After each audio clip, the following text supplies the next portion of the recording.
नमस्कार प्रणाम। हम शालिनी तिवारी रउरा लोग के बीच एगो खूब सुंदर राम जी के नेहवावन के गीत लेके आइल बन जौन शादी में गवाला। वो देखी जा, सुनी जा। अच्छा लगी तो लाइक सब्सक्राइब जरूर करब जा, कमेंट करके बताई जा कि कैसन लागल आ गाइब जा भी।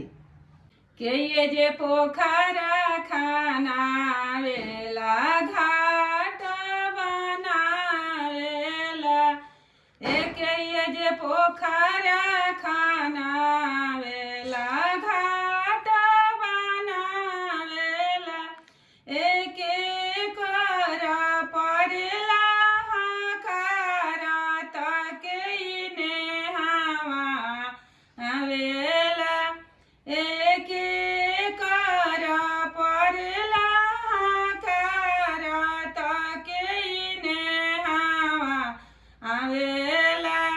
राजा दशरथ पोखरा खानावेले घाट बनावेले, एको सल्या रानी के पड़ेला हकारा तारा मने हवावेले, ए सुमित्रा रानी के पड़ेला हकारा तारा मोरो ने हालेनो, एके कैया रानी के पड़ेला हकारा तारा मोरो ने हालेनो, एके कैया रानी के